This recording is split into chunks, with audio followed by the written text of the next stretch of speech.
असंख्य कल्याण गुणगण निलय परमानंद कंद चिन्ह मूर्ति नंद नंदन श्याम सुंदर वृषभानुनंदनी श्री राधा रानी की महती कृपा करुणा से श्री ऋषिकेश महान तीर्थ में परम पावनी भगवती भागीरथी गंगा के तट पर बैठ करके संत गुरुजनों की पावन सन्निधि में हम सबको श्रीमद् भागवत के माध्यम से सत्संग लाभ प्राप्त हो रहा है।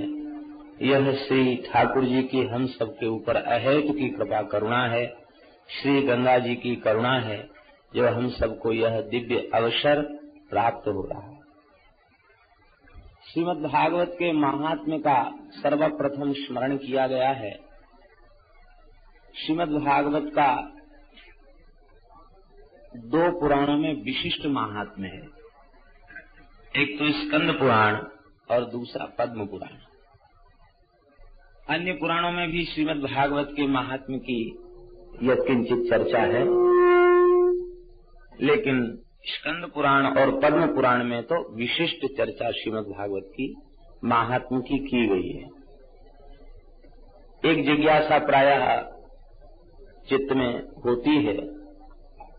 श्रीमद् भागवत के प्रथम स्कंध में यह निरूपण है, व्यास जी को 17 पुराणों की रचना करने के बाद भी, महाभारत को प्रकट करने के बाद भी संतोष नहीं हो रहा था।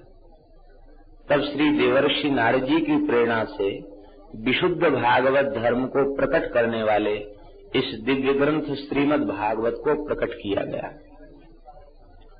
तात्पर्य व्यास जी की अंतिम कृति श्रीमद् भागवत है, तो पूर्ववर्ती पुराणों में इसके महात्म्य की चर्चा कैसे आ गई? पूर्ववर्ती पुराणों में इसका महात्म्य कैसे आ गया? जब पहले ग्रंथ ही नहीं था तो इसके महात्म्य की चर्चा कैसे आ गई? इसका तात्पर्य है कि श्रीमद् भागवत नित्य पुराण है, क्योंकि साक्षात श्री कृष्ण का वांग्मय स्वरूप है, शब्दमय स्वरूप है। जैसे भगवान सनातन है, ऐसे ही यह भगवत स्वरूप पुराण भी सनातन पुराण है। वेद नित्य सिद्ध अनादि अपौरुषेय है, फिर भी वेद के मंत्रों के अलग अलग ऋषि, संहिताओं के अलग अलग ऋषि प्राप्त होते हैं। तो क्या वे मंत्र, वे संहिताएं उन ऋषियों के द्वारा बनाई गई हैं? नहीं। सर्वप्रथम जो मंत्र, जो संहिता जिस ऋषि के अंतःकरण में, तपःपूत अंतःकरण में प्रकट हुई, वे ऋषि उसके आचार्य कहे गए। ऐसे ही श्रीमद् भागवत नित्य पुराण है, और यह नित्य पुराण श्री व्यास जी के अंतःकरण में अपने समग्र रूप में प्रकट हुआ, इसलिए वे इसके स्मर्ता कहे गए, वे इसके आचार्य कहे गए। वस्तुतः पुराण विद्या सनातनी है, और यह नित्य पुराण श्री व्यास जी के अंतःकरण में अपने समग्र रूप में प्रकट हुआ, इसलिए वे इसके स्मर्ता कहे गए, वे इसके आचार्य कहे गए। वस्तुतः पुराण विद्या सनातनी है। व्यास जी के माध्यम से वह प्रकट होता है। जब जब कालक्रम से लुप्त हो जाता है तो व्यास जी के माध्यम से वह प्रकट होता है। व्यास जी का दुखित होना और श्री नारद जी का शुभागमन होना, यह केवल श्रीमद् भागवत की दिव्य जो आचार्य परंपरा है, उस परंपरा की सुरक्षा के लिए ही यह लीला घटित हुई। पद्म पुराण उक्त महात्म्य की प्रायः अधिक चर्चा होती है, किंतु श्री जी की कृपा से हम सबको अवसर प्राप्त है, इसलिए दोनों महात्म्यों की चर्चा संक्षिप्त रूप में की जाएगी। स्कंद पुराणोक्त महात्म्य एवं पद्म पुराणोक्त महात्म्य। श्री सच्चिदानंद घन स्वरूपिणे कृष्णाय चानंत सुखाभिवर्षिणे विश्वोद्भवस्थान निरोधे तवे नुमो वयं भक्तिरसाप्तये निशम्। सच्चिदानंद घन स्वरूप अनंत सौंदर्य माधुर्य लावण्य आदि जिनमें से प्रकट हो रहा है, जिसकी अजस्त्र वर्षा हो रही है, ऐसे जो श्री कृष्ण हैं, जो जीव मात्र को अपने नाम रूप गुण लीला से अपनी ओर आकृष्ट कर लेते हैं, ऐसे जो श्री कृष्ण हैं, विश्व की उत्पत्ति पालन और संहार के जो मूल कारण हैं, ऐसे भगवान के चरण कमलों में हम सब निरंतर प्रणाम करते हैं। भक्ति रसाप्तये, भक्ति रस की प्राप्ति के लिए हम लोग, प्रेम रस की प्राप्ति के लिए हम लोग भगवान के चरणों में नमस्कार करते हैं। हम लोगों का बड़ा सौभाग्य है, स्थल विशेष की पवित्रता भी चित्त को प्रभावित किए बिना नहीं रह पाती। परम पवित्र स्थल है ऋषिकेश और श्री गंगा जी का तट है। कथा के लिए श्री गंगा का तट, श्री यमुना का तट ही सर्वोत्तम तट है। ये गंगा जी जल नहीं है, ये साक्षात द्रवीभूत ब्रह्म है। ब्रह्म द्रवेति विख्याते पापम मेहर जाह्नवी, ये द्रवीभूत ब्रह्म ही है। स्रोतसाम अस्मि जाह्नवी, ये साक्षात भगवान की विभूति है। इस रूप में हम सबके नेत्रों के समक्ष भगवान ही विराजमान है। या वै लसच्छ्री तुलसी विमिश्र कृष्णांघ्रिरेण्वभ्यधुकाम्बुनेत्री पुनातिलोकानुभयत्र शेषान् कस्ताम् न सेवेतमरीष्यमाणः। जिन गंगा जी के परम पावन दिव्य जल में श्री कृष्ण के चरण कमल का मकरंद ही प्रवाहित हो रहा है, भगवान के चरणों में चढ़ी हुई तुलसी, मंजरी, चंदन, यह सब दिव्य सुगंध ही जिसमें प्रवाहित हो रही है, जो श्री गंगा ऊपर के लोगों को भी पवित्र करती है, सारी पृथ्वी को पवित्र करती है, ऐसी भगवती गंगा। कौन ऐसा मनुष्यमान प्राणी है जो इसका सेवन न करे। सभी लोग जानते हैं, मनुष्यमान शब्द में सानच प्रत्यय है, जो वर्तमान कालिक क्रिया का बोध कराता है। इसका तात्पर्य वर्तमान क्षण में जो मृत्यु की ओर अग्रसर हो रहा है, ऐसा कौन शरीरधारी है जो गंगा जी का सेवन न करे। हम लोग जितने हैं ये सब मरणाभिमुख हैं, मरणशील हैं, म्रियमाण हैं, मनुष्यमाण हैं, मरने वाले हैं। हम सबका परम सौभाग्य संतों के परम आश्रय में श्री गंगा जी के तट पर बैठ करके गंग तरंग का अवलोकन करते हुए, संत वैष्णवों का दर्शन करते हुए भगवत भागवत चर्चा करने का सौभाग्य प्राप्त हो रहा है। प्रायः ऐसी प्रसिद्धि है कि श्रीमद् भागवत की सबसे पहली कथा सुखदेव जी के मुखारविंद से प्रकट गई और श्री राजर्षि परीक्षित जी ने उसको गंगा तट पर बैठकर श्रवण किया। किंतु स्कंद पुराणोक्त महात्म्य के अनुसार श्रीमद् भागवत की सबसे पहली कथा ब्रजमंडल में हुई, और वो भी श्री गिरिराज जी।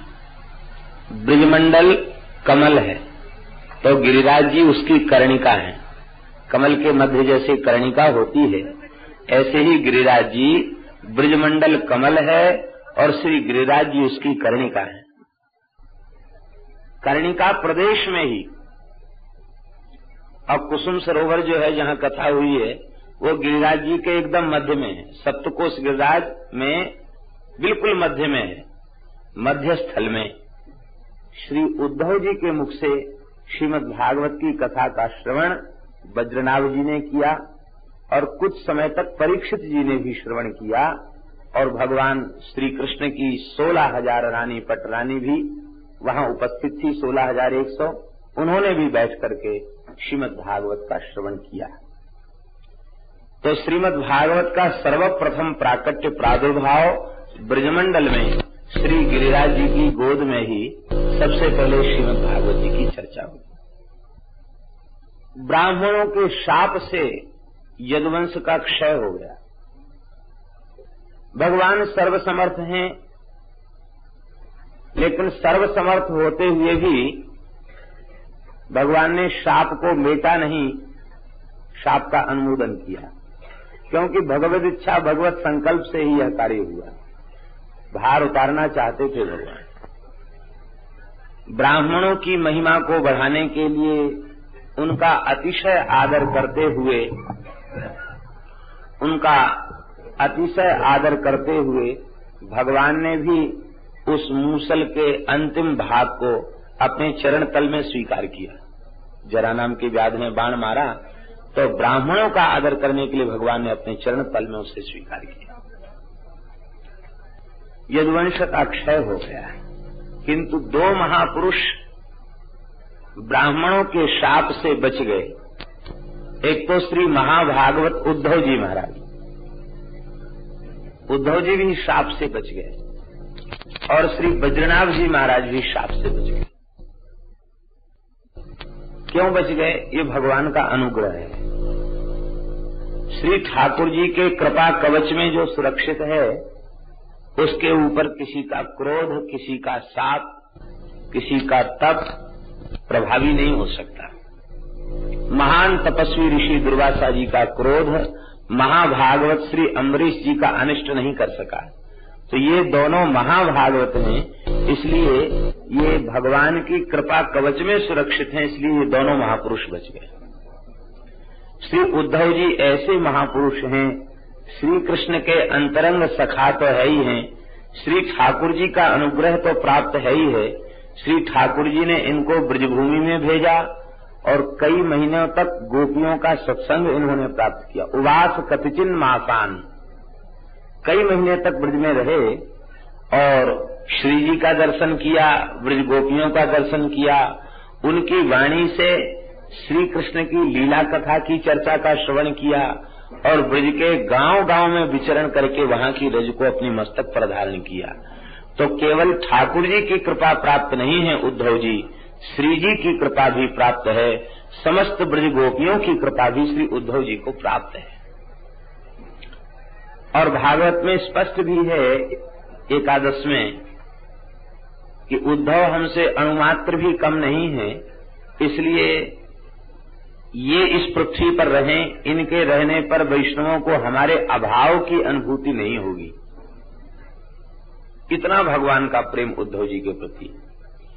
और श्री बद्रीनाथ जी महाराज, इन्हें श्री कृष्ण की कृपा तो प्राप्त है ही है, ये श्री ठाकुर जी के चरण कमल में चिन्हित जो वज्र चिन्ह है, उस वज्र चिन्ह के ही अवतार हैं श्री बद्रीनाथ जी। और इनकी माता ने कुरुक्षेत्र में ग्रहण के काल में मिलन के पश्चात जब समस्त ब्रजवासी द्वारिका पधारे हैं, तो उस काल में इनकी माता ने श्री जी की, श्री राधा रानी की विशेष रूप में सेवा की। इस सेवा से लाडली जी प्रसन्न हो गई। ये तो करुणामयी हैं, करुणा प्रकट हो गई और कहा, बहू रानी, तुम्हारे गर्भ में इस समय जो बालक है वो ब्रजमंडल का राजा होगा, हमारे विलुप्त लीला क्षेत्रों को यह पुनः प्रकट करेगा, ब्राह्मणों का शाप इस पर प्रभावी नहीं होगा। तो श्री जी की कृपा से गर्भ में ही इनकी सुरक्षा हो गई। उसके बहुत बाद ब्राह्मणों का शाप यदुवंश के क्षय का लगा है, लेकिन श्री जी के अनुग्रह से बद्रीनाथ जी गर्भ में ही सुरक्षित हो गए। वे श्री बद्रीनाथ जी भगवान की लीला संवरण के पश्चात ब्रज में आए और परीक्षित महाराज इनके संबंध में पितृव्य लगते हैं, चाचा लगते हैं और ये भतीजे लगते हैं। तो चाचा जी के सहयोग से वे हस्तिनापुर से ब्रज में आए और ब्रज में उन्होंने देखा कि यहाँ एकदम निर्जन हो चुका है, यहाँ कोई जीव जंतु भी यहाँ नहीं है। तो बहुत आश्चर्य हुआ कि ये सब कहाँ चले गए। भगवान के लीला संवरण के पश्चात ब्रज में चींटी भी जीवित नहीं रही। क्योंकि सबके प्राण श्री कृष्ण में अटके हुए थे। जब तक ठाकुर जी की लीला पृथ्वी पर प्रकट है तब तक ब्रजवासी ब्रजमंडल में थे। अब जब श्री कृष्ण ही उन्होंने अपनी लीला का संवरण कर लिया तो अब हम रहकर क्या करेंगे। दर्शन की आशा में प्राण टिके हुए थे। उन समस्त ब्रजवासियों ने जो नित्य लीला के परिकर से ही प्रकट हुए थे, और जब भगवान ने अपनी व्यावहारिकी लीला का संवरण कर लिया, नित्य लीला में प्रवेश कर लिया, तो बस ब्रजवासी भी भगवान की नित्य लीला में प्रविष्ट हो गए। यह नित्य लीला का धाम ब्रजमंडल है। यहाँ नित्य निरंतर श्री ठाकुर जी की लीला हो रही है, यही वे सब प्रविष्ट हो गए। तो दोनों को बड़ा आश्चर्य हुआ कि ये सब ब्रज निर्जन कैसे हो गया। चलें यहाँ किसी से पूछें। तो वहाँ यमुना के तट पर एक कुटी में एक महात्मा का दर्शन हुआ। ये महात्मा कौन है? ये महात्मा है श्री महर्षि शांडिल्य। ये श्री नंद बाबा के कुल पुरोहित हैं। श्री वृषभान जी के कुल पुरोहित हैं महर्षि भागुरी, और श्री नंद बाबा के कुल पुरोहित हैं महर्षि शांडिल्य। शांडिल्य महर्षि के चरणों में प्रणाम किया। महर्षि बाहर आए, कुटिया से बाहर आए, और उन्होंने श्री बज्रनाभ जी को, श्री परीक्षित जी को उत्तम आसन दिया, परम प्रेम पूर्वक उनसे वार्तालाप किया। और ब्रज शब्द का अर्थ, ब्रज का रहस्य, ब्रज में कोई क्यों नहीं है, इन समस्त प्रश्नों का समाधान बहुत उत्तम ढंग से किया। शांडिल्य उवाच श्रुणुतं दत्त चित्तौ मे रहस्यं ब्रज भूमिजं ब्रजनं व्याप्तिरित्युक्त्वा व्यापनात् ब्रज उच्यते। ब्रज शब्द की व्युत्पत्ति भी बताई। हे परीक्षित जी और हे बज्रनाभ जी, आप दोनों ब्रजमंडल के महात्म्य का श्रवण करें। ब्रज शब्द का अर्थ है व्याप्ति। ब्रज शब्द का अर्थ है व्याप्ति, और व्यापनाद ब्रज उच्यते। व्याप्त होने से इसको ब्रज कहते हैं। व्याप्त अर्थात विभू, विभू होने से इसे ब्रज कहते हैं। हमारे समस्त संतों ने, वैष्णवाचार्यों ने चार के स्वरूप को नित्य माना है, शाश्वत माना है, सच्चिदानंदमय माना है, और चिन्मय माना है, व्यापक माना है। वे चार कौन कौन हैं? नाम, रूप, लीला और धाम। इन चार को शाश्वत माना है आचार्य ने। तो धाम भी शाश्वत है। जैसे भगवान सर्वगत, सर्वरूप, सर्वमय है, ऐसे ही भगवान का धाम भी सर्वरूप है और सर्वमय है। हम आप सब जितने बैठे हैं ये सब ठाकुर जी के धाम हैं। आप कहेंगे कैसे? सबके हृदय में ठाकुर जी बैठे हैं कि नहीं? जहाँ श्री ठाकुर जी विराजमान हो वही तो धाम है। श्री ठाकुर जी की कृपा करुणा से हम लोग तो विचार कर सकते, विवेकशील विचारशील मनुष्य हैं। कीट पतंग पशु पक्षी इनका शरीर भी भगवान का धाम है, क्योंकि अंतर्यामी रूप से भगवान इनके भीतर भी विराजमान है। और केवल चर के भीतर ही विराजमान नहीं है, अचर के भीतर भी विराजमान है। जिसमें चेतना नहीं दिखाई पड़ रही उसमें भी भगवान विराजमान है। यदि उसमें भगवान विराजमान न होते तो खम्भ से नृसिंह भगवान प्रकट कैसे होते? खम्भा तो अचेतन है, अचेतन से भगवान प्रकट हो गए। तो भगवान का धाम व्याप्त, व्यापनाथ ब्रज उच्यते। यह ब्रजमंडल कोई प्राकृत भूमि नहीं है। ये क्या है? गौतमी तंत्र में लिखा है, वनम में देह रूपकम, पंचयोजन विस्तीर्णम वनम में देह रूपकम। भगवान ने कहा है कि मध्य में गिरिराज हैं और गिरिराज जी से 5-5 योजन का विस्तार। इस प्रकार से ब्रज 84 कोस ब्रज उसमें ग्रहण हो जाता है। यह 84 कोस ब्रजमंडल क्या है? कहते में देह रूपकम वनम एवं, यह हमारा स्वरूप ही है, हमारा श्री विग्रह ही है। भगवान का श्री अंग ही ब्रजभूमि है, दूसरा कुछ भी नहीं। गुणातीत परब्रह्म जो श्री कृष्ण है वही ब्रज है, अर्थात जो ब्रज है वही श्री कृष्ण है और जो श्री कृष्ण है वही ब्रज है। ब्रज और श्री कृष्ण में भेद नहीं है। गुणातीतम परम ब्रह्म व्यापकम ब्रज उच्यते सदानंदम परम ज्योतिर्मुक्तानाम पदमव्ययम। ऐसे ब्रज में श्री कृष्ण लीला विलास करते हैं। कैसे श्री कृष्ण? उनका एक विशेषण दिया गया, सदानंदांग विग्रह। हम लोगों का शरीर सप्त धातु का अस्थि चर्म मांस आदि है। श्री ठाकुर जी का श्रीअंग इन धातुओं का नहीं है। किसका है? आनंदांग विग्रह। ये आनंद के ही विग्रह हैं। इनके रोम रोम से अनंत आनंद की वर्षा हो रही है, अनंत रस की, अनंत लावण्य की, अनंत माधुर्य सौंदर्य की वर्षा इनके रोम रोम से हो रही है। जैसे कोई मिश्री की बनी हुई वस्तु, उसका जिधर से आस्वादन किया जाए उधर से ही मीठी लगेगी, ऐसे ही ये आनंदांग विग्रह हैं। ये सब ओर से सुमिष्ट ही हैं, मीठे ही मीठे हैं। ऐसे भगवान निरंतर ब्रजमंडल में लीलायमान रहते हैं, निरंतर उनकी लीला होती रहती है। इसका तात्पर्य है कि ब्रज श्री कृष्ण है और ब्रज में श्री कृष्ण की निरंतर लीला हो रही है। इसका तात्पर्य है कि ब्रज से श्री कृष्ण भिन्न नहीं है और श्री कृष्ण से ब्रज भिन्न नहीं है। ब्रज में निरंतर श्री कृष्ण की लीला हो रही है। कोई युग, कोई काल, कोई समय उस लीला में बाधक नहीं है। लेकिन उस लीला का अनुभव कैसे होगा? शांडिल्य जी कहते प्रेमात्तैः अनुभूयते।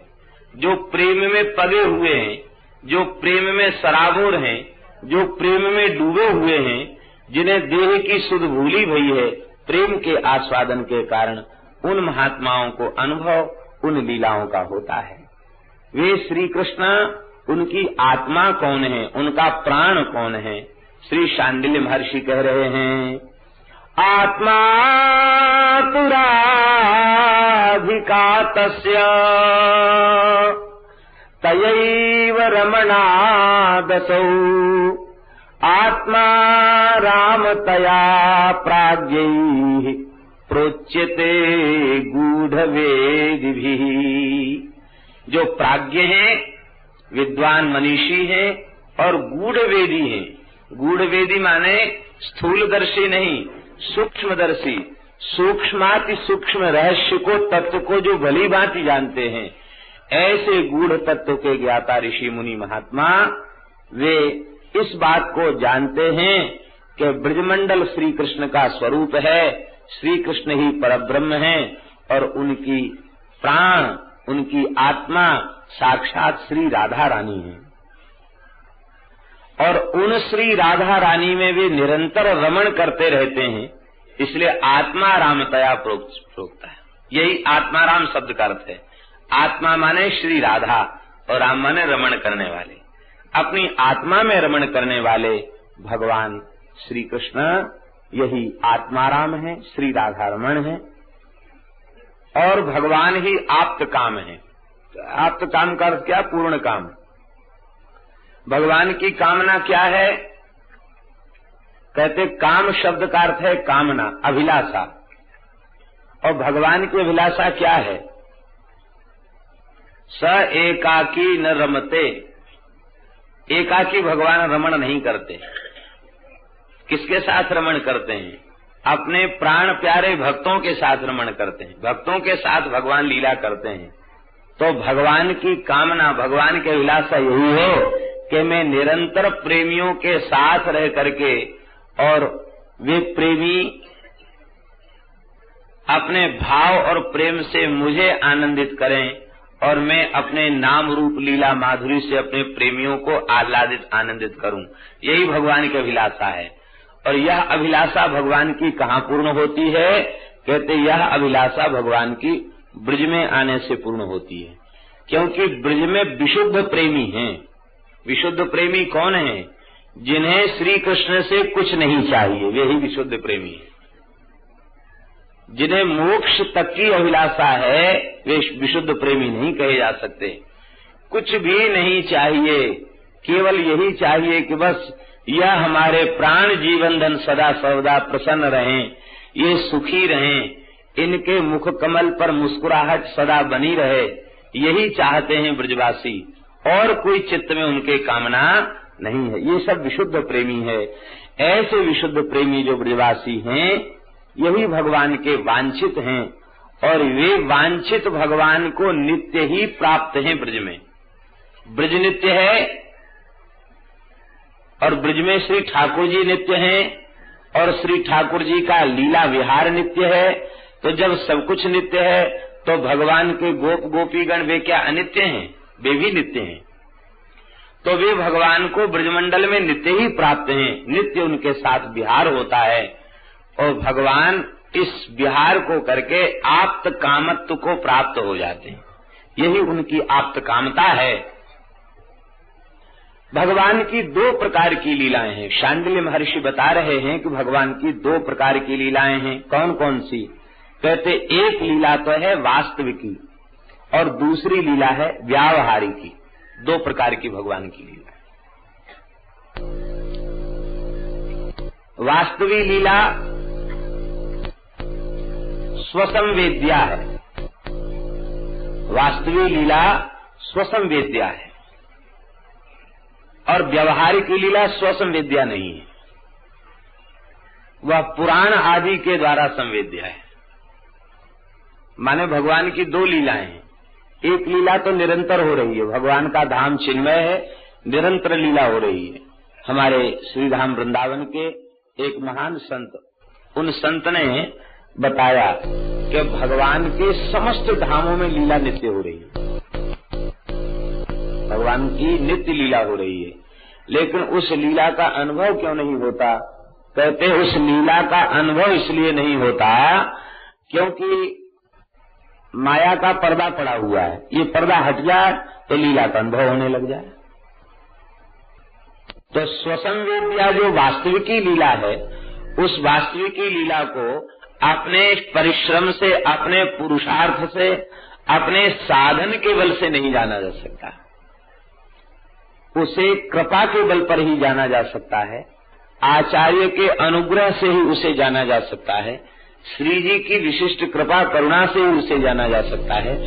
अपने साधन के बल पर उस लीला में प्रवेश नहीं मिल सकता, और न उस लीला का आस्वादन संभव है। हमारे श्रीधाम वृंदावन में श्री हरिराम व्यास जी महाराज के सबसे छोटे पुत्र श्री किशोरदास जी महाराज स्वामी जी की शरण में गए, और स्वामी जी ने उनको बिहारी जी के लिए जल सेवा का आदेश दिया, और श्री यमुना जी से जल भरने गई थे कि बस आचार्य चरण की कृपा भई कि दिव्य वृंदावन प्रकट हो गया, और दिव्य वृंदावन के प्रकट होते ही महारास प्रकट हो गया, और रास का दर्शन होते ही श्री किशोरदास जी महाराज के भीतर वाणी प्रकट हो गई, और वे प्रेम में विह्वल होकर के गाने लगे, लाल लटकंता यौवन मंता खेलत रास अनंता, यमुना तीर भीर युवतिन की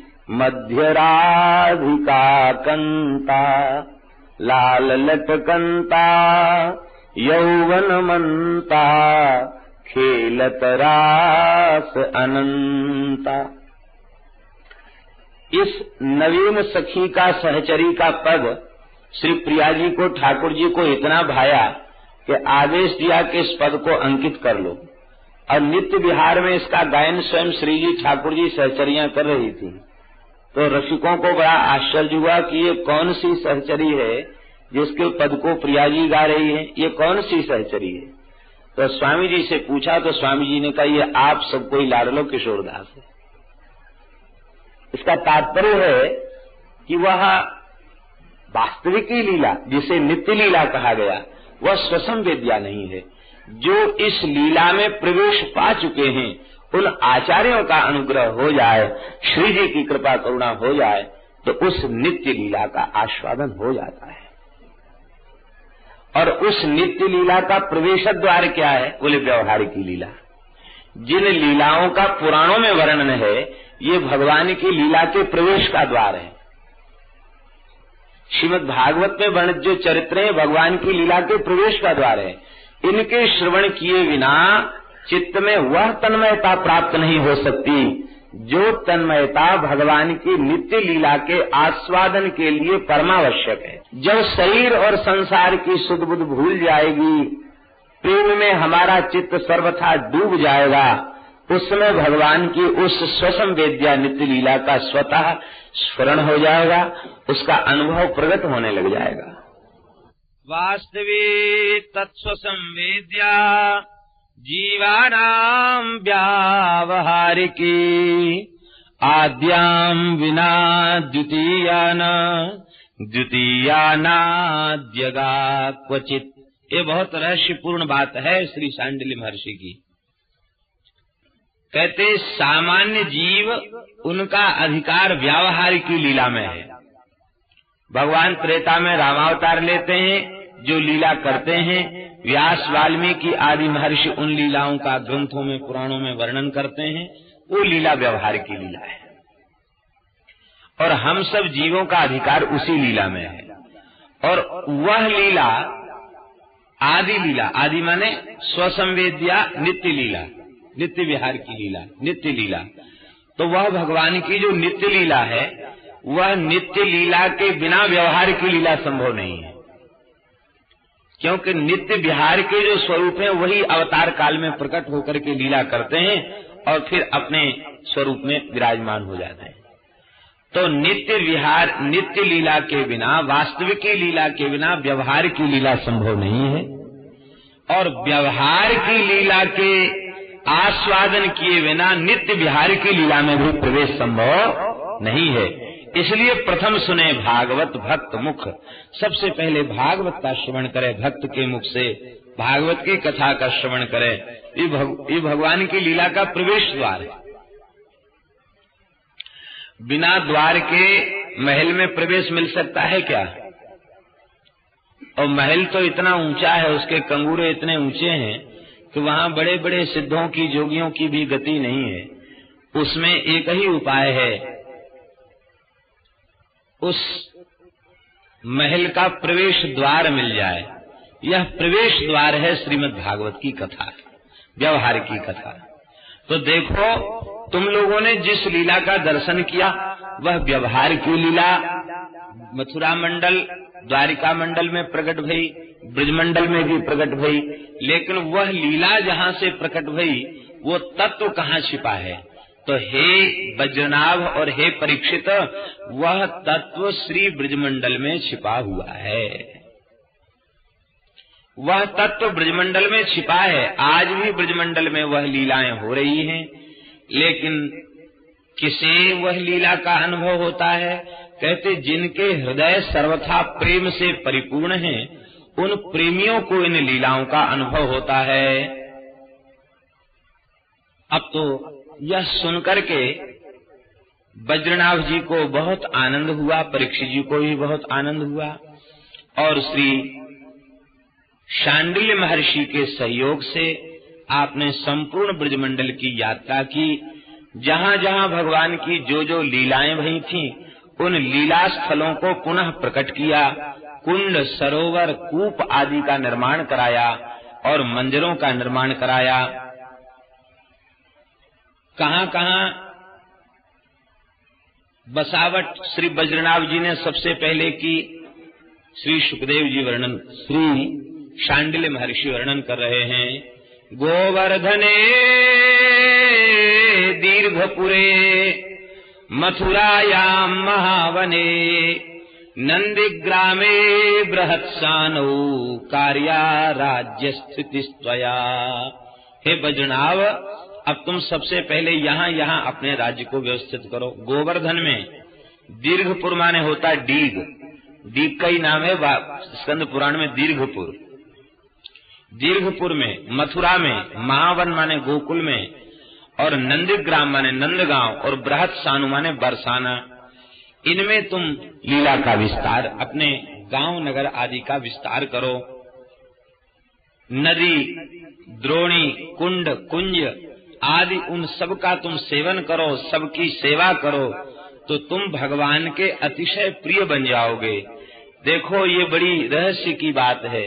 भगवान का प्रिय बनना हो तो भगवान की लीला के धाम की सेवा करो।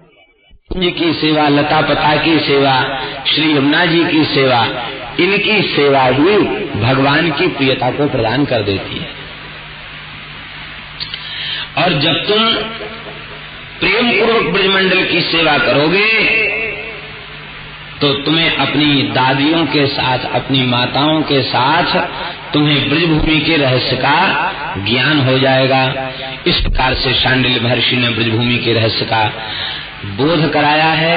इधर इंद्रप्रस्थ से कुछ प्रजा को लाकर के ब्रज में बसाया गया है और ब्रज में पुनः जगह जगह कुंड कूर्पादि पूर्तेन शिवादि स्थापनेन च, ये कुंड सरोवर सब वज्रनाभ जी के द्वारा पहले बनवाए गए श्री कृष्ण के परम धाम गमन के पश्चात, और शिवादि स्थापनेन च, गोविंद हरिदेव आदि स्वरूपों की स्थापना की। गोविंद हरिदेव आदि स्वरूपारोपणेन च, स्कंद पुराण में नाम है गोविंद और हरिदेव, दो का नाम है। और आदि शब्द से अन्य विग्रहों की भी स्थापना की है। बलदेव, केशवदेव आदि इन विग्रहों की भी श्री वज्रनाभ जी ने स्थापना की है। और भूतेश्वर, गोपेश्वर, चक्रेश्वर, कामेश्वर, नंदेश्वर आदि शिवलिंगों की भी स्थापना ब्रजमंडल में उन्होंने की है। एक दिन की बात है, भगवान की जो रानियां हैं, जो भौमासुर के कारागार में निरुद्ध थी और जिनके साथ भगवान ने एक मुहूर्त में विवाह किया है, वे सब भगवान की जो रानी पट रानी हैं, उन्होंने एक दिन श्री यमुना जी का दर्शन किया। यमुना जी बड़ी प्रसन्न थी, अतिशय आनंद में विह्वल थी यमुना जी। यमुना जी का स्वरूप और श्याम सुंदर का स्वरूप एक जैसा है। श्याम श्री अंग है श्री यमुना जी का। दूर से तो इन रानियों को यह अनुभव हुआ, क्या प्राण प्रीतम श्री कृष्ण आ गए क्या, लेकिन निकट में पहुंचकर उन्हें अनुभव हुआ कि नहीं, ये तो हमारी ज्येष्ठा भगवान की चौथी पट्ट रानी श्री यमुना जी है। भगवान की रानियों ने प्रणाम करके एक प्रश्न पूछा, बोले जैसे हम सब श्री कृष्ण की पत्नी हैं, ऐसे ही आप भी तो श्री कृष्ण की पत्नी हैं, लेकिन वयम विरह दुखार्ता तुन्न कालिंदी तद्वद, हम तो विरह से व्यथित हो रही हैं और आप एकदम प्रसन्न हैं, इसका क्या कारण है? क्या श्याम सुंदर का विरह आपको व्याप्त नहीं है क्या? आप इतनी प्रसन्न क्यों हैं? श्री यमुना जी ने उत्तर दिया, श्री यमुना महारानी की। आत्मा रामस्य कृष्णस्य ध्रुवमात्मास्ति राधिका, तस्या दास्य प्रभावेन विरहोस्मान्न संस्पृशेत्। आत्मा राम श्री कृष्ण की आत्मा निश्चित ही श्री राधा रानी है और उन राधा रानी की दास्यता हमने स्वीकार कर ली है, इसलिए हमें विरह का स्पर्श भी होता नहीं है। इसका तात्पर्य है श्री जी की करुणा जिसके ऊपर हो जाए उसको प्रियतम श्री कृष्ण का विरह कभी होता नहीं है, क्योंकि श्री जी तो उनकी आत्मा है और आत्मा से क्या देह भिन्न होता है? नहीं होता। देखो, आत्मा साक्षात श्री राधा रानी है और वे निरंतर हम लोगों में आत्मा और शरीर में भेद है, लेकिन भगवान का शरीर भी पांच भौतिक नहीं है, जड़ नहीं है, शुद्ध सच्चिदानंदमय है। इसलिए भगवान के शरीर में आत्मा और शरीर के भेद ऐसी बात भगवान के श्रीअंग में नहीं है। सदानंदांग विग्रह, वे सदा आनंद विग्रह हैं, तो श्री जी के दास्य के प्रभाव से हमें विरह का स्पर्श नहीं है। और देखो, तुम सबका भी भगवान से वियोग नहीं है। क्यों नहीं वियोग है? कहते तस्याह एवांश विस्ताराः सर्वा श्री कृष्ण नायिका नित्य संभोग एवास्ति तस्यासां मुख्य योगतः। हे देवियों, श्री कृष्ण की आत्मा श्री राधा रानी है और श्री राधा रानी उनका ही अंशांश ब्रज गोपियां हैं और उन श्री राधा रानी का ही अंशांश समस्त श्री कृष्ण की नायिकाएं हैं। तो अपने मूल रूप का यदि हम चिंतन करें तो मूल रूप का चिंतन करने के बाद, अंशी श्री जी का चिंतन करने के बाद फिर हमारा वियोग किसी काल में श्री कृष्ण से नहीं है। रुक्मिणी आदि समावेशो मया त्रैव विलोकिता है। श्री यमुना जी कह रही है, रुक्मिणी आदि का भी समावेश श्री जी के श्रीअंग में ही हमने ब्रजमंडल में अत्रैव माने अस्मिन ब्रजे एवं विलोकिता है। यहाँ नित्य विहार की लीला में रुक्मिणी आदि समस्त पटरानियों का भी श्री जी में ही समावेश दिखाई पड़ता, अर्थात अनंत रूप से श्री जी ही प्रकट होकर के वे लीला कर रही हैं। अध्यात्म रामायण में तो नारद जी ने एक और विलक्षण बात कही है। नारद जी महाराज कहते हैं स्तुति करते हुए राम जी की कि पुल्लिंग वाचक जितने शब्द हैं वे सब हे रघुनाथ जी आपके वाचक हैं। स्त्रीलिंग संज्ञक जितने शब्द हैं वे सब श्री जानकी जी के वाचक हैं। ऐसे आप युगल को हमारा नमस्कार। नारद जी ने तो मूल रूप में तुम सब उनसे भिन्न नहीं हो। हरिशरण एक विशेष बात कही, यदि ऐसी बात है श्री कृष्ण से श्री राधा का वियोग नहीं और श्री राधा रानी से हमारा वियोग नहीं, इसलिए हमारा श्री कृष्ण से भी वियोग नहीं है। यदि यही सत्य सिद्धांत है तो श्री ठाकुर जी को लेने के लिए अक्रूर जी पधारे और अक्रूर जी जब लेके गए तो श्री जी ने बहुत विलाप किया और ब्रज गोपियों ने विलाप किया और ब्रज के संतों ने भी ब्रज की दशा का बड़ा विलक्षण वर्णन किया है। ब्रज के विरही लोग विचारे, बिन गोपाल ठगे से ठाणे अति दुर्बल तनकारे, बहुत मार्मिक वर्णन किया है। तो वह विरह क्या था? जब नित्य संयोग ही है, वियोग है ही नहीं, तो विरह क्यों हुआ फिर? श्री यमुना जी उत्तर दे रही हैं, भगवान का विरह नहीं है, ये तो हम लोगों के अनुभव में आ रहा था कि वह विरह की लीला थी। विरहाभास एवासीत उद्धवेन समाहितः। वो विरह नहीं था, विरहाभास था, विरह नहीं था। क्योंकि श्री कृष्ण ब्रज के बाहर जाते नहीं, वहाँ नित्य लीला होती है, तो विरह कहाँ से आया? विरह नहीं था। तब क्या था? कहते विरह का आभास था। आप लोग कहेंगे विरहाभास भी क्यों था? विरह नहीं था, विरहाभास था, तो विरहाभास भी क्यों था? विरहाभास इसलिए था कि वह विरहाभास न होता तो भगवान के दिव्य प्रेम का प्राकट्य कैसे होता? गोपियों के दिव्य प्रेम का प्रादुर्भाव कैसे होता?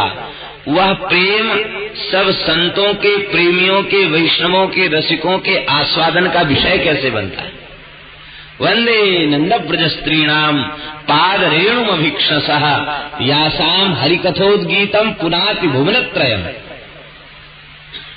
तो यदि वो विरहाभास वाली लीला न होती तो त्रिभुवन को पवित्र करने वाले गोपियों के पवित्र प्रेम से सने हुए उद्गार कैसे प्रकट होते, भगवान की लीला कैसे प्रकट होती, और उस सबको कह सुन करके हम कैसे उसका आस्वादन करते। श्री भरत जी की कोटि के जो प्रेमी हैं उनसे क्या श्री रघुनाथ जी का वियोग है? लेकिन नहीं, यदि वह लीला प्रकट न होती तो प्रेम का स्वरूप क्या है इसको कौन जानता? प्रेम का स्वरूप का परिचय ही नहीं मिल सकता था। तो गोपियों का जो विरहाभास है श्री जी का जो विरहाभास है वह दिव्य चिन्मय प्रेम के प्रादुर्भाव के लिए ही यह लीला भई है। वस्तुतः भगवान की यह नित्य लीला ब्रजमंडल में होती रहती है। अब तो भगवान की जो पत्नियां हैं वे अतिशय प्रसन्न हो गईं और उन्होंने कहा कि उद्धव जी ने समाधान किया था और देखो अब आप कृपा करके ऐसी कृपा करुणा करें कि हम भी उद्धव जी की वाणी से श्री कृष्ण का चरित्र सुनकर उनके स्वरूप को जान जाएं, श्री जी के स्वरूप को जान जाएं, ब्रजमंडल की वास्तविक महिमा को जान जाएं और हमें भी ऐसी कृपा प्रदान कराइए कि हमारा भी वियोग कभी श्याम सुंदर से न हो, अपने पति से हमारा कभी वियोग न हो। उद्धव जी कृपा करके सुनावे तब संभव है। भागवत का श्रवण करो तो तुम सबका भगवान की नित्य लीला में प्रवेश हो जाएगा और जब नित्य लीला में प्रवेश हो जाएगा तो फिर कभी विरह होगा नहीं, फिर कभी वियोग होगा नहीं। अब उद्धव जी को भगवान ने भागवत का ज्ञान दिया। उद्धव जी तो चले गए हैं बद्री नारायण में। हम लोग ठीक बद्री नारायण भगवान के सन्मुख विराजमान हैं। यह उत्तर दिशा है और इसी दिशा में श्री बद्री नारायण भगवान विराजमान हैं और उसी दिशा से श्री गंगा जी इधर आ रही हैं।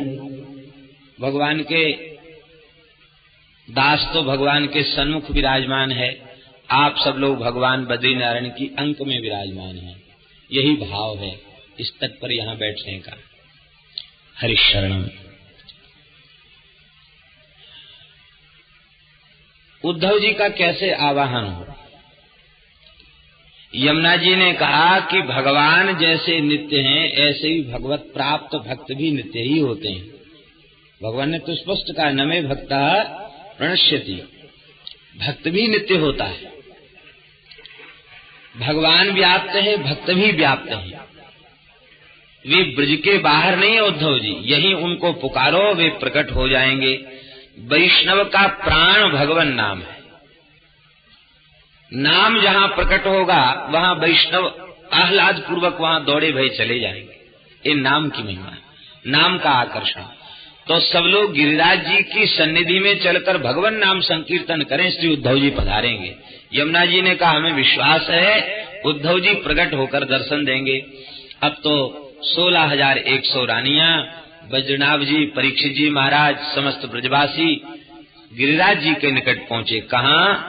गोवर्धन गिरि निकटे सखी स्थले तद रजः कामः तत्रत्यांकुरवल्ली रूपेणास्ते स उद्धवो नूनम। आर्याचंद है। गोवर्धन गिरि निकटे, श्री गिरिराज जी के निकट सखी स्थल, जिसको कुसुमा सखी के नाम से कुसुम सरोवर है और सखी वन है। ये कुसुमा सखी कौन है? श्री जी का ही नाम यहाँ कुसुमा है, अन्य कोई कुसुमा नाम की सखी नहीं है। श्री जी का ही नाम यहाँ कुसुमा है। इस कुसुमवन विहारिणी श्री राधा रानी ही कुसुमा है और श्याम सुंदर अपने पीतांबर में पुष्पों का चयन करके श्री जी का श्रृंगार करते हैं इस वन में, इसलिए इस वन का नाम सखी वन है। कुसुमा वन, सखी वन, सखी स्थल कहा गया। यहाँ आज भी लता पता के रूप में श्री उद्धव जी विराजमान हैं, क्योंकि उद्धव जी ने ब्रजवास लता के रूप में ब्रजवास करने की कामना उद्धव जी ने की है। अब तो समस्त ब्रजवासी पहुंचे हैं। वीणा वेणु मृदंगई कीर्तन काव्यादि सरस संगीतई उत्सव आरद्धव्यो हरि रतलोकान समानाय। अब तो उत्सव के लिए सब लोग वहां पहुंचे और वेणु मृदंग आदि वाद्य बजा करके भगवान नाम संकीर्तन करने लग गए। श्री कृष्ण गोविंद हरे मुरारे, हे नाथ नारायण वासुदेव।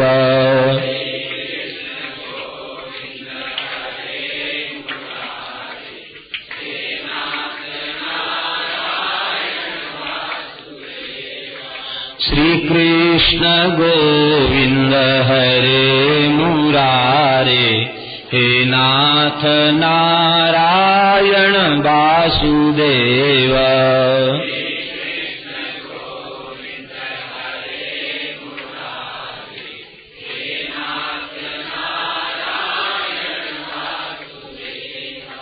हे नाथ नारायण वासुदेव, हे नाथ नारायण वासुदेव।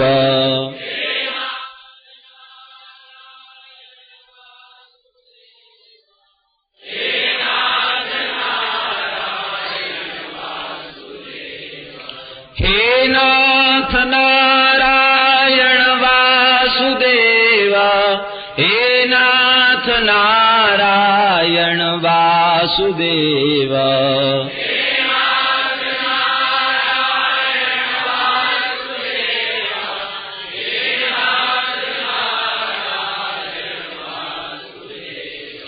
श्री कृष्ण गोविंद हरे मुरारे, हे नाथ नारायण वासुदेव।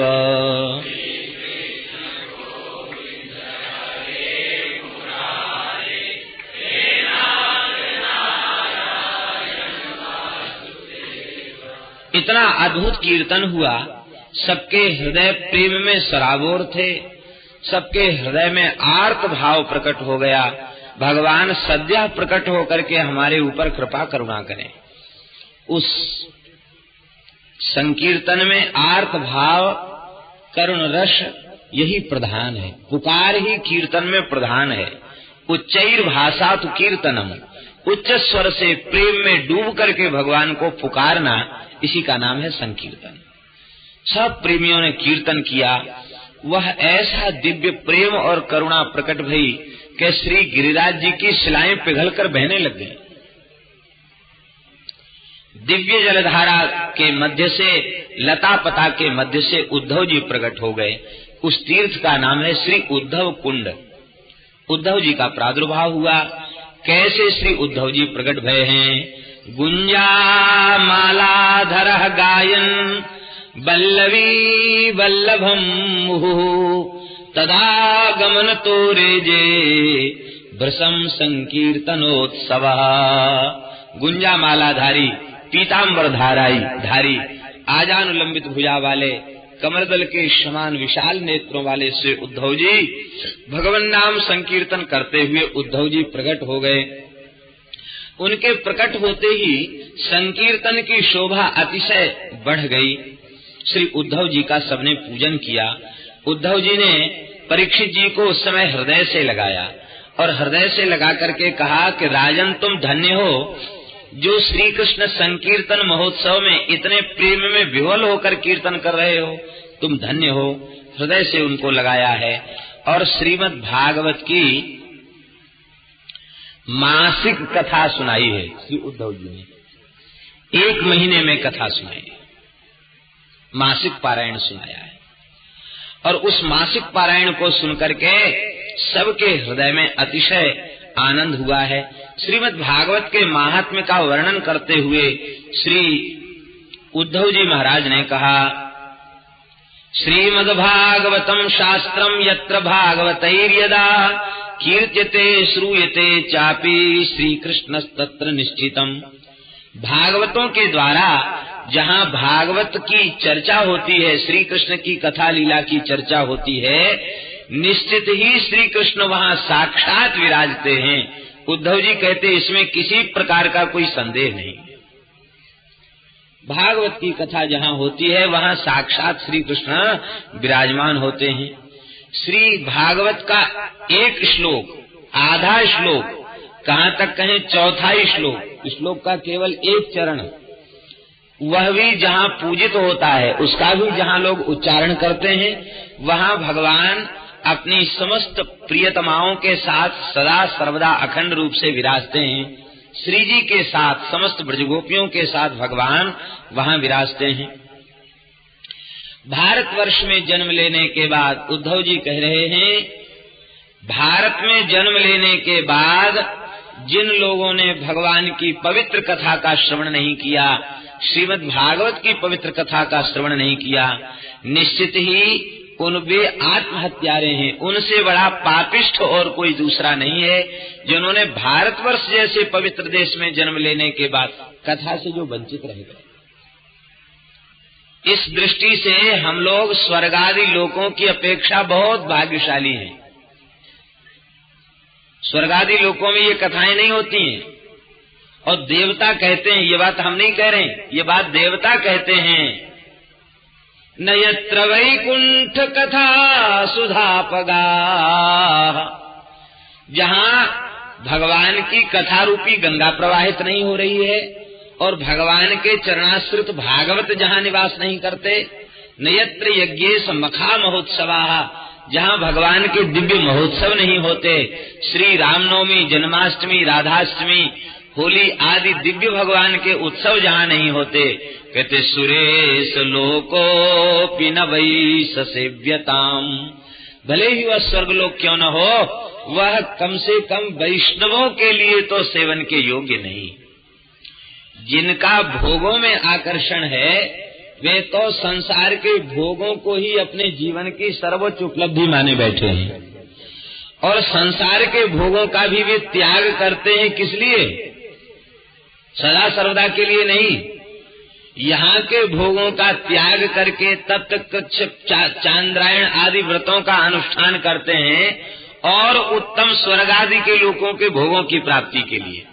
अरे भाई, भोगत्वेन भोग तो भोग ही है, चाहे पृथ्वी का होए अथवा स्वर्गादि लोकों का भोग हो, वह भोग क्षयिष्णु है, नाशवान है, विनाशी है और परिणाम में दुख देने वाला है। क्या भेद हुआ? कोई भेद नहीं है। लेकिन भगवान के प्राण प्यारे भक्त, जिनका भगवान में आकर्षण बढ़ चुका है, ऐसे भगवान के भक्त वे किसी भोग की प्राप्ति नहीं चाहते हैं। तो भारतवर्ष में जन्म लेने के बाद जिन लोगों ने भगवान की कथा नहीं सुनी, भोग में ही लगे रह गए, कहते वस्तुतः वे आत्महत्यारे हैं। और जिसने श्रीमद् भागवत का सेवन किया, कहते पितुर्मातुश्च भार्यायाः कुलपंक्ति सुतारिता, पिता, माता और पत्नी तीनों की कुल की पंक्तियां, पंक्ति का तात्पर्य कम से कम 7 पीढ़ी, 7 पीढ़ी पिता की, 7 पीढ़ी माता की और 7 पीढ़ी पत्नी की, और स्वयं अपना, जिसने भगवान की कथा का सेवन कर